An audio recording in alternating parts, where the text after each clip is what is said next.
Boy, is this joint a mess or what? Ugh. Please ignore this. I just have a lot going on over here. In fact, a whole lot more will be going on over here pretty soon. But anyway, this is Billy Core from the Carolina Circle Mall Wiki. Today is Saturday, March the 19th of 2016. And what we have here is a nice old friend of ours. You may remember this from my nostalgic Christmas video this past year. If you haven't seen it, go back and watch it for further info on this laptop. But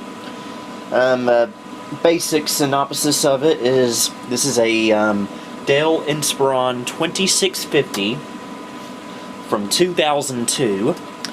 My dad owned one of these from 2002 until 2009, and he bought it new in November of 2002 off of QVC, and it was pretty much exactly like this one right here.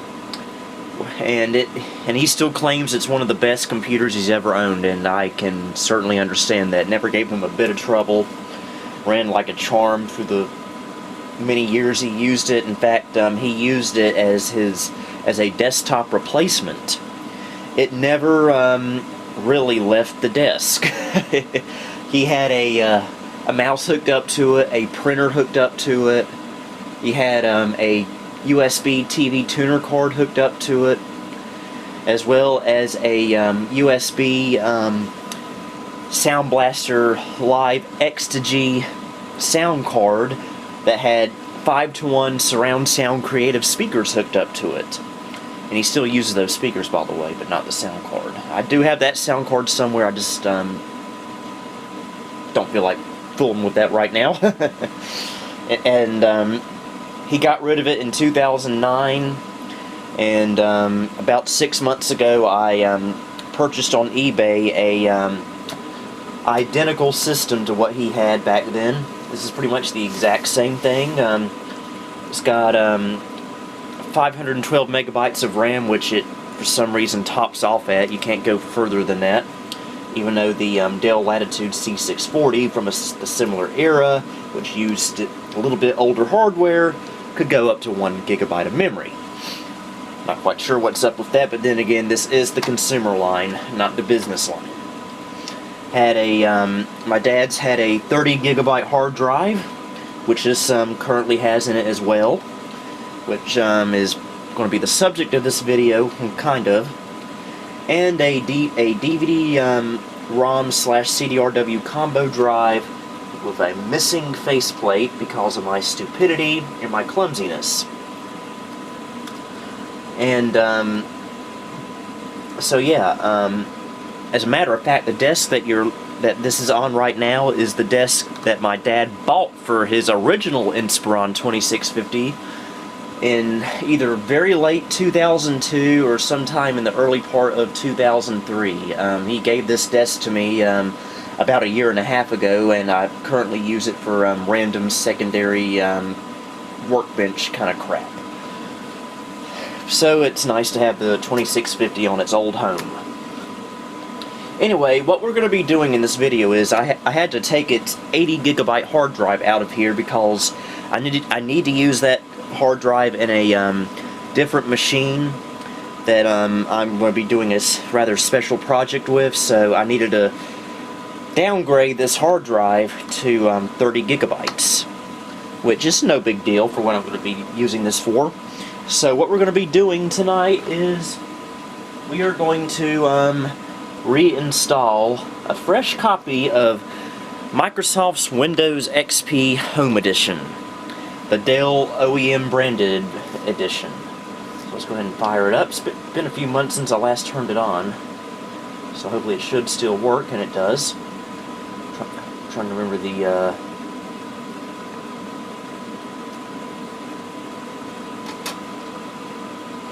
what are you doing? Did I tell you to boot from a network drive? I don't believe I did.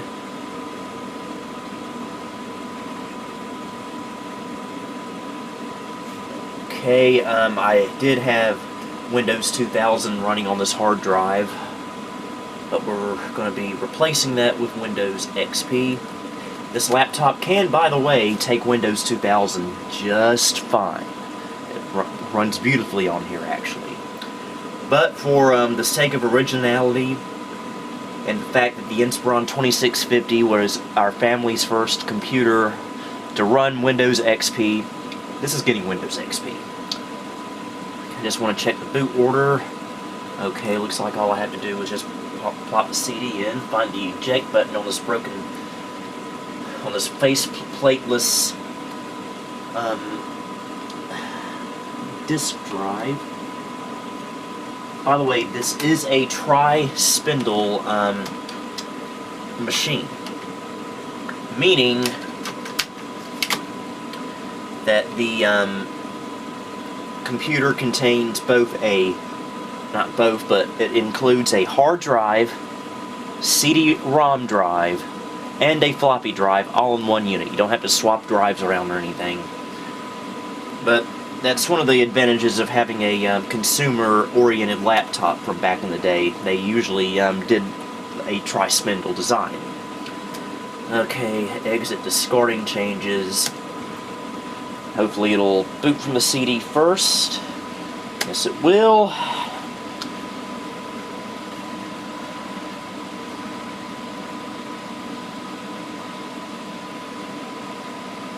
Not sure if you guys can see everything on camera or not. I think you can. I don't know if it's coming out well enough though.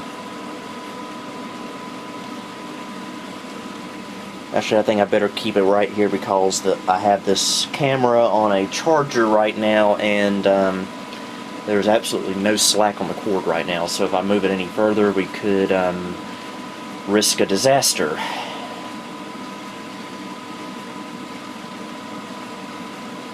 Let me turn my white noise off.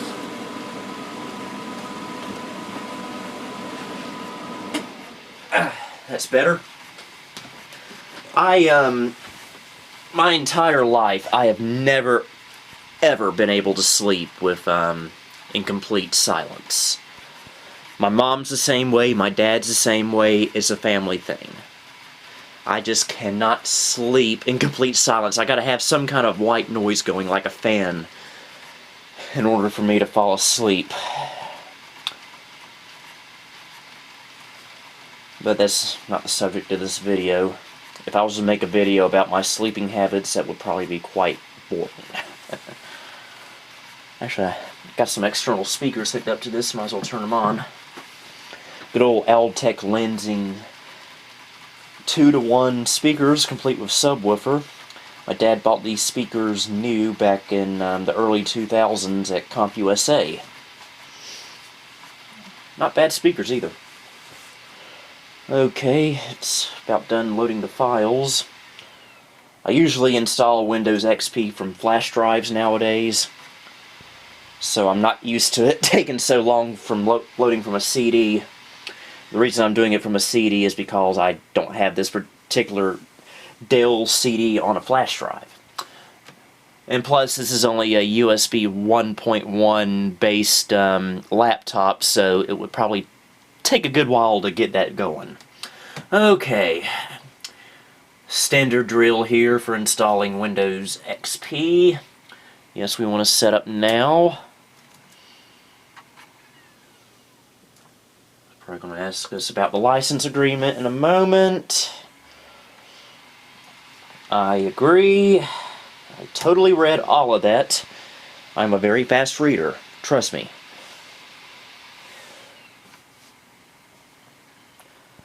Okay, there's our Windows 2000 install.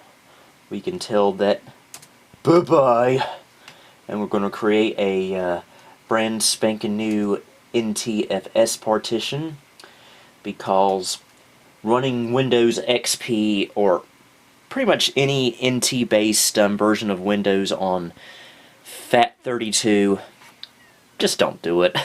It's way too glitchy. So with that said, we're going to do a quick format with the NTFS file system. And it shouldn't take too long since we're doing a quick format. In a way, this is kind of a blessing in disguise. I'm downgrading this to a 30 gig hard drive because my dad's original 2650 had a 30 gig hard drive. So this makes it a little bit more original. And it's not like I'm going to be loading a whole bunch of high definition videos on here. Let's be honest here. Okay, it's going to copy the files.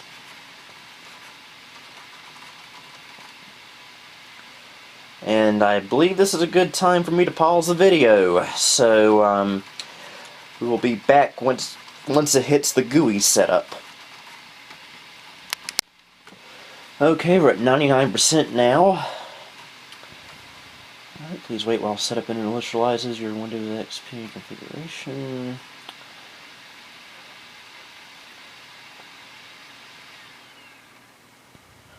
Okay, you can restart now.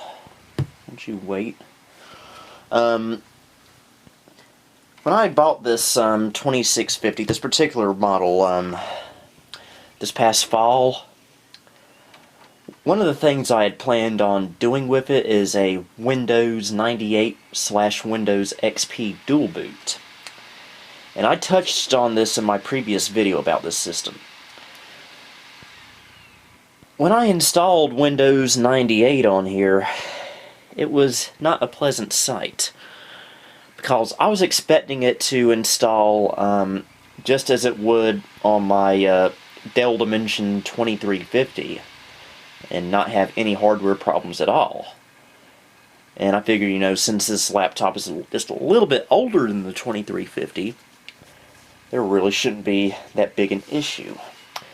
However, there was. Windows 98 does not like this laptop. It throws device IRQ conflicts up the wazoo. Never thought I would ever say the word wazoo, but there you go. And amongst other little device-related issues, I even tried Windows ME, Millennium Edition, because I was desperate. And I had the exact same issue as Windows 98. So anything Windows 9X based, you can forget running it on this laptop, which is kind of a shame, but you know what? I have two very good Windows 98 laptops now that are much more appropriate for Windows 98 than this laptop here. For one thing, this is a I believe a 1.7 or 1.8 gigahertz Intel Pentium 4 mobile. So, and I've never really had any issues running Windows 98 on a Pentium 4. It's not my first choice for a Windows 98 computer, but if it's your only option, it works, and it works pretty well. But when you have access to a Pentium 3, you're much better off running Windows 98 on a Pentium 3. So, this shall remain a Windows XP only machine. And speaking of Windows XP, as you can probably tell by now, we're now in the graphical user interface portion of the setup. The setup will complete in approximately 37 minutes. That's never true on any system, it seems, no matter how slow or fast the system is that you're installing Windows XP on. Never go by that. It's currently installing devices. This may take a little bit, so once we get to the next part of the setup that would be interesting to show on video, I shall return. Okay, I adjusted the camera just a little bit so maybe you have a better shot at seeing things. We're now at the portion of Windows XP setup where we got to put in our personal information. And also we have a external USB mouse now. So that's pretty cool. Okay, this is where you set your regional settings. I live in America, so I'll keep that the same for both of these. Type my name in. Go. I'll give it a name for the network. which will be Inspiron 2650. It's pretty simple there. And I live in the Eastern time zone. Oh yeah, that's right. This uses the old daylight savings time rules, but that will be fixed in a little while. And there we are. It may or may not ask us for like network related information. It depends on if the if it picks up the network driver or not for the Ethernet card.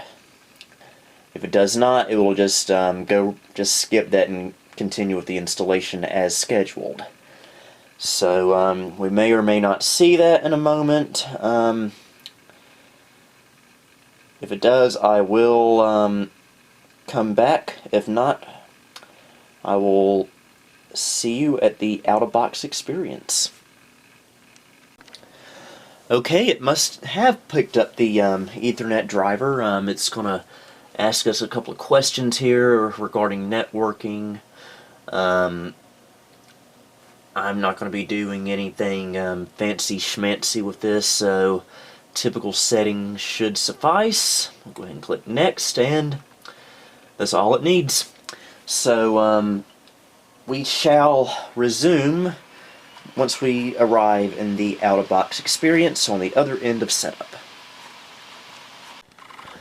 Okay, the important part of setup is complete. We should be going into the out-of-box experience momentarily. In theory, I believe, it should. Well, some of these Dell discs like to skip that for some reason. But one interesting thing about this laptop is that the hardware on here is old enough that most of the drivers that are required for this are automatically on here to begin with. Like, for instance, the video and the sound. So if we do get the out-of-box experience, we're going to get the cool opening music for Windows XP that everyone loves so much, including myself.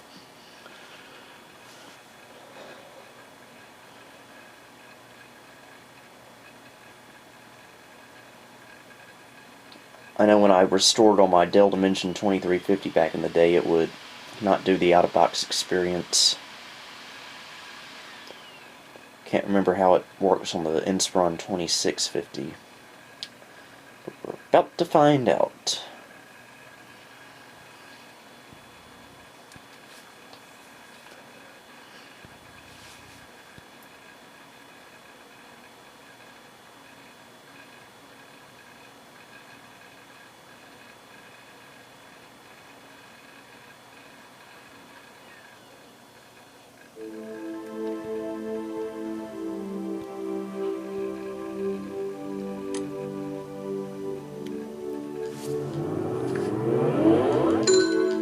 Here we go.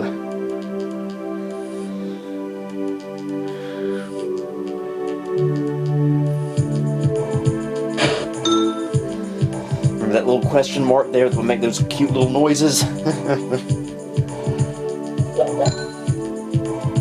Boy, this brings back memories of the mid-2000s. Welcome to Microsoft Windows. Thank you for purchasing Windows XP. Well, you're welcome. Next. Yeah, we'll go ahead and protect my PC. As you're probably already aware of, Windows XP is now no longer in support, so there are no new updates for it anymore. However, we can kind of fix that in a little bit.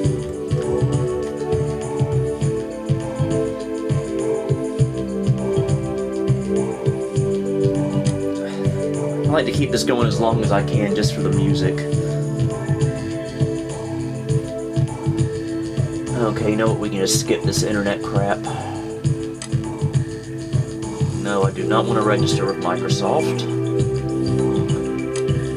Who will use this computer? Billy? remember used to before I had my own laptop to myself, which wound up being the Dell Inspiron 1150. I would share this laptop with my dad, and so we would have 2 user accounts on here, one for him and one for myself. But of course now this is just going to be for me. And thank you! Congratulations, you're ready to go. Alright, we'll have to say goodbye to this wonderful welcome music.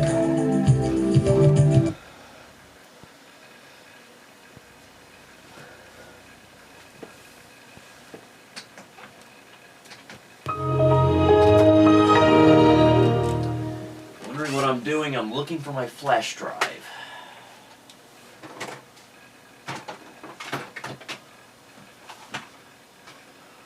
Where did I put my flash drive? This is not cool.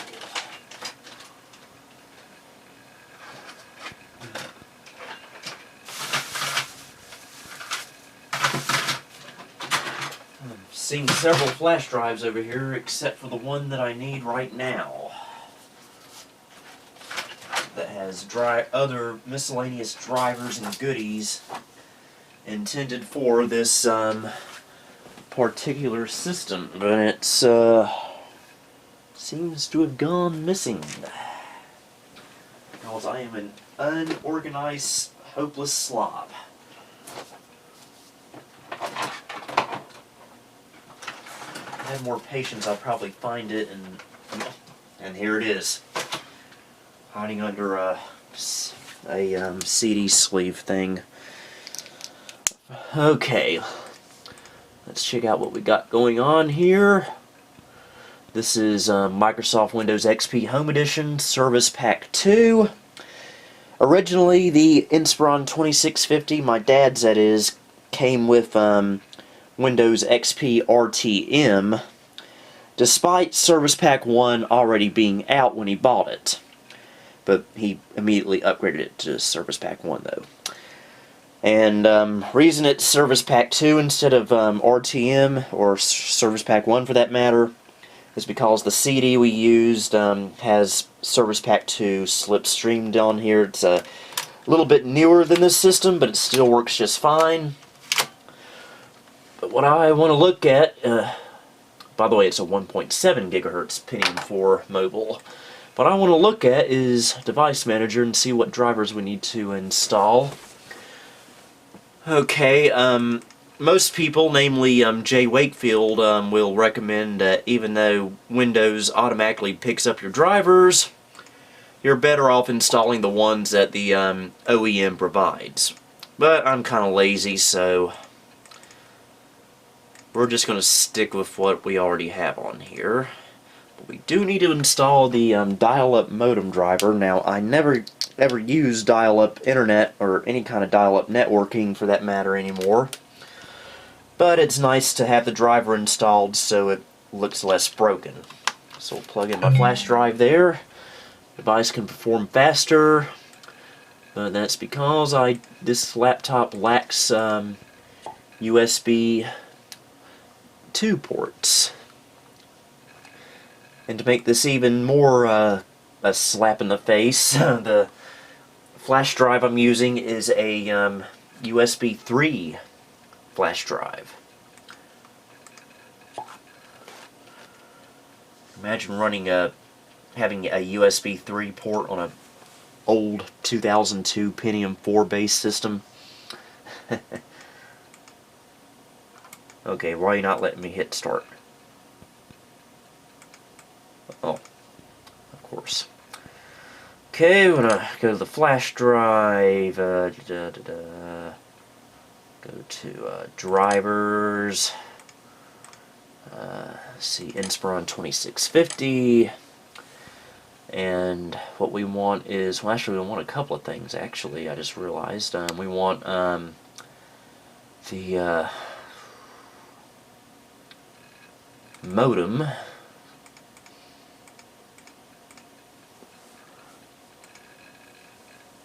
It's a loud hard drive in here.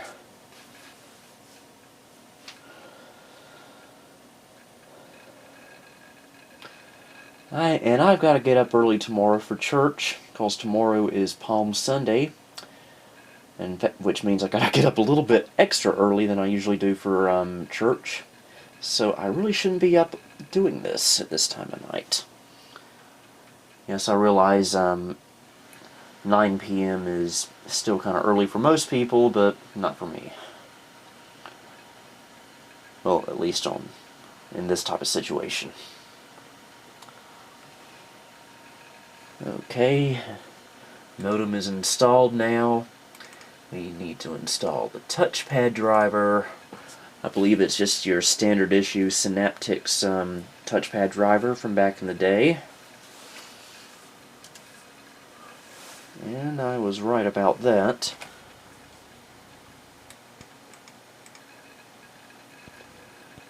Install all those goodies there. New hardware is installed. Okay, that must have been from the modem from a while ago. No, I will not restart later. I mean, I will restart later. I will install Dell support. It's pointless, but why not? It's there. It's not going to hurt anything.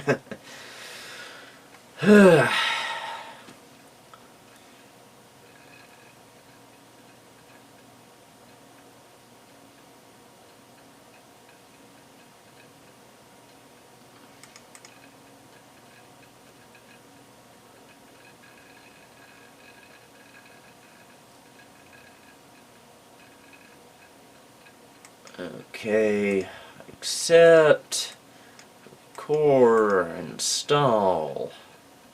And we're not going to install because I have a severe lack of .NET framework.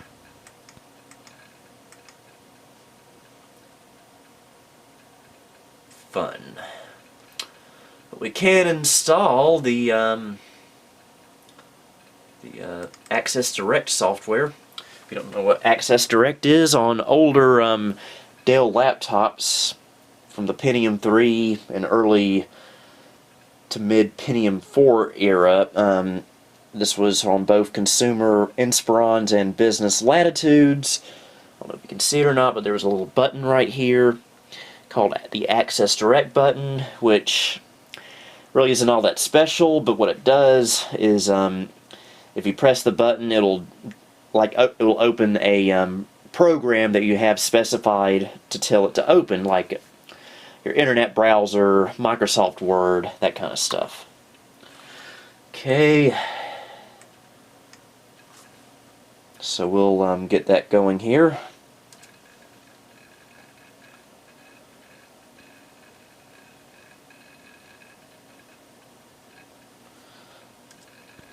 All right.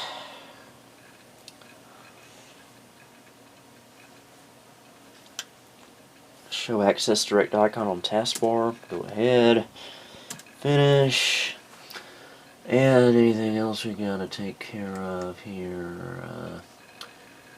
Don't believe so. Okay, we'll just go ahead and do a restart. Get everything up and running. Excuse me. Sorry about that.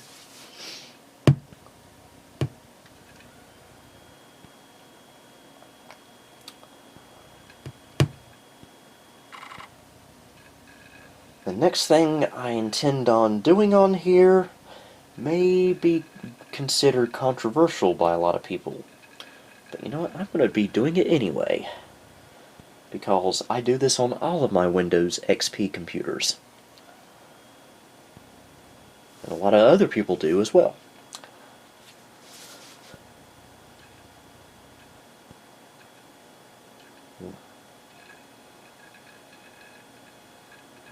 Might not be the fastest hard drive in the world, but at least it works. It's not like I'll be using this Windows system all the time. This is mostly just a little time capsule.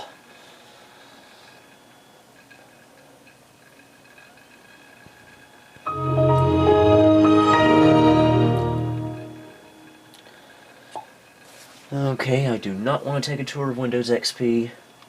The Windows XP tour is quite interesting, but I don't feel like doing that right now.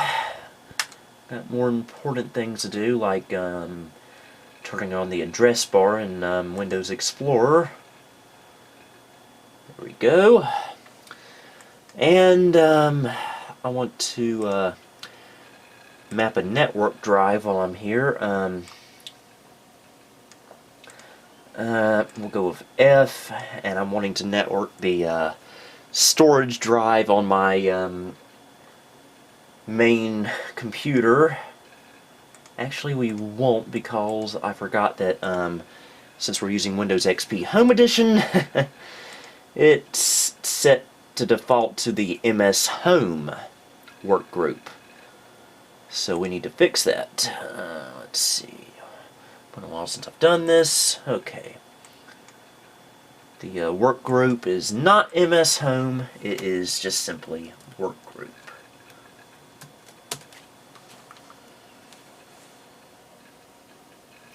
And we're probably going to have to reboot. Welcome to the work group. Work group. Yep, we're going to have to restart, so, you know, I'll just shut the camera off for this. How about that? Okay, we're now rebooted, so we should be on the proper work group now. So let's try again with mapping our network drive. We'll make it drive F. Browse into the work group. 2016 custom built. And my D drive. And there we are. And there's all my files there. Doubt this will work, but I got another drive I want to attempt to network. Which I need to do something real quick in order for that to be possible. So I'll be right back. Okay, looks like it might work. What I'm doing is I want to map some network drives from a Windows 2000 server that I have running in VMware on my main computer. This is something that YouTube user Video Son Frontier assists me in setting up. Basically, it's just a little domain server that I can, where if I have an older computer, usually a Windows 9X based install, I can connect to that domain and access stuff like software, documents, that kind of stuff. Now, I've never really tried it like this on Windows XP, so this may work, may not. And I got several network shares from that domain. I got a personal folder, programs folder, scratchpad. So let's start with the programs. Wow, it actually worked. Okay. That means we can map another network drive. Make this drive H. Okay, where'd you go?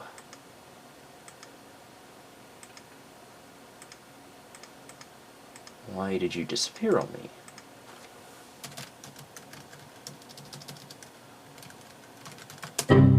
Okay, oh, well, that did something, I guess. Okay, scratchpad. There we go. Do it again. I doubt it will work. First try, that is.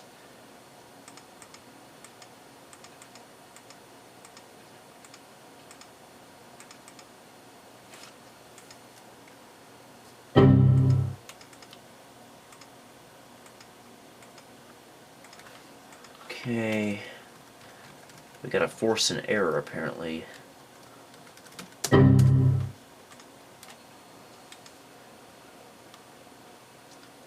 And last one. And voila. I don't have anything in that one right now, but that may change someday. Okay. Do I have anything in programs I can go ahead and install?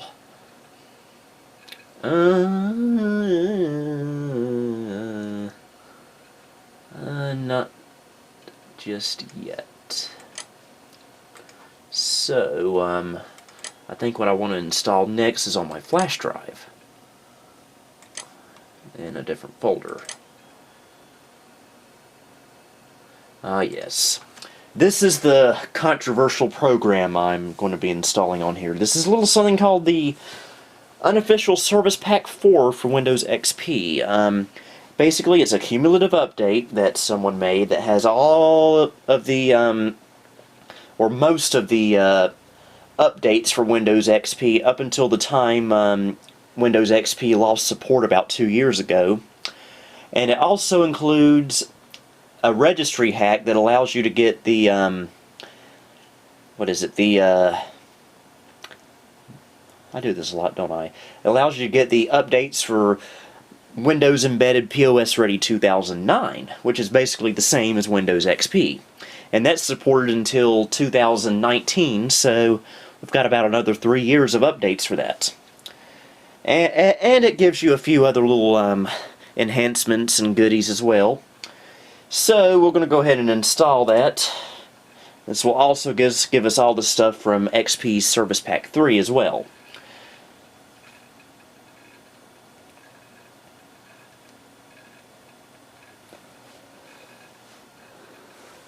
Okay, this may take a minute. Well, that took so long. We've gone through about 3 more presidential elections. Global warming has overtaken New York, and I believe that King Kong now rules Chicago. Okay, that's obviously an exaggeration, but it did take a while to extract all those files, because I forgot how slow USB 1.1 could be when you're transferring a whole bunch of big files. So, anyway, use this wizard to install the following software update: Windows XP Service Pack 4. Click Next. I agree. Do not archive files. And there we are. Again, this may take a little while, so have patience. I know I keep making all these jump cuts, but that's just the way things go. So I will see you on the other side of this setup process. Well, that took painfully long as well. Yeah, it took about 30 minutes or so. I'm kind of glad it's done now. I'm kind of ready to get ready for bed now. But Service Pack 4 is installed. Just need to restart now. Excuse me. I don't know why I'm sneezing tonight.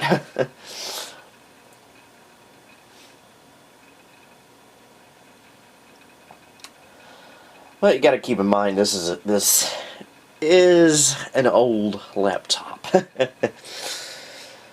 We're dealing with technology from 2002, so you get what you get. And again, I'm not going to be using this for main heavy-duty, everyday computer stuff. This is mostly just going to be a time capsule.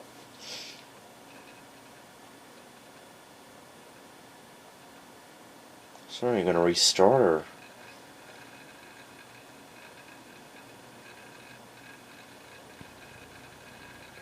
Ah, there we go. No telling how long this will take. So, yet again, let me pause, and I'll be back momentarily. Okay, it didn't take too long. Splash screen just went away. Should be back up any moment now.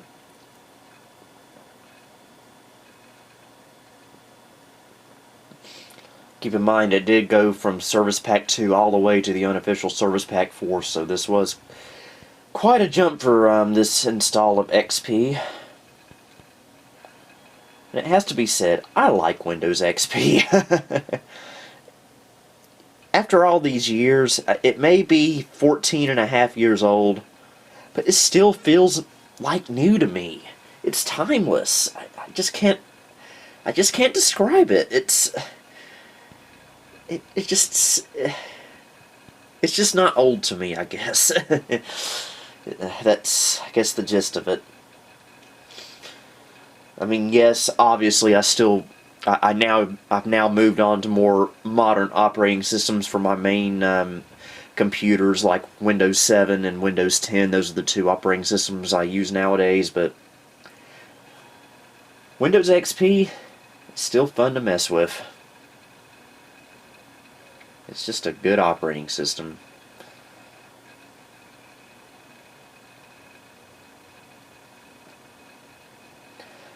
A lot of who I am today in the world of computers is because of Windows XP.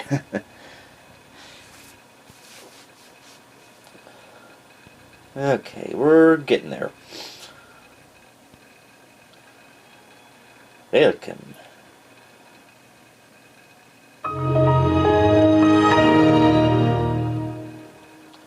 Alright. The first boot after installing a service pack is always the longest. I imagine that the next boot up will be a little bit quicker. And I'll keep telling myself that. Maybe I'm just in denial that this is old technology. Okay, it's setting up personalized settings for random crap I don't care about.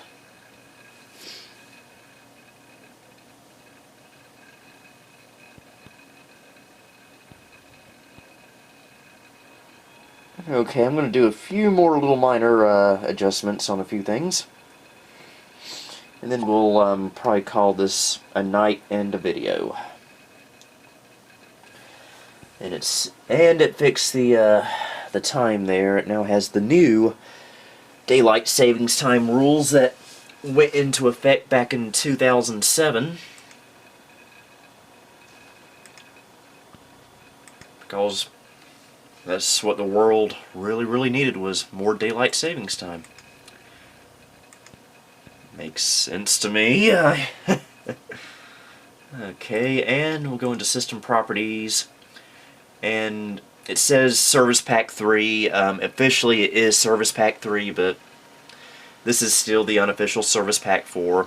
I do like how it says version 2014 right here instead of version 2002. That's kind of a fun little touch there.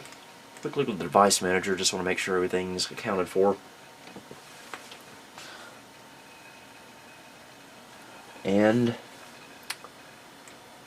everything's good to go there. Next thing I want to do is change a few of the display settings. I want to have my computer and my documents on the desktop. And I want to have clear type enabled. And there we go. Auto arrange, put my documents there. I'm quite OCD about icon arrangement on Windows. Ever since Windows 95, I've always had to have the My Computer icon at the very top left. Same goes for computer in Windows Vista and Windows 7, and this PC in Windows 8 and Windows 10. No matter what it's called, it's got to be on the top left, or I'm not happy. But I do plan on installing Microsoft Work Suite 2002. Actually have it right here. This is actually the original copy that came with my dad's original Inspiron 2650 back in '02. Except I'm going to be installing it from a DVD because that way I don't have to worry about all that stupid disk swapping. And I'm also going to be installing Microsoft Office XP, but that will be probably tomorrow because I need to get to bed right now. But we've got the important stuff done on here. We got Windows XP installed. We got the Unofficial Service Pack 4 installed, which ironically took longer to install than the actual operating system. But we'll go ahead and call this a night and a video. Go ahead and shut her down. Turn the speakers off there. And this is Billy Core signing off on March the 19th, 2016. And coming soon, the Apple IIe.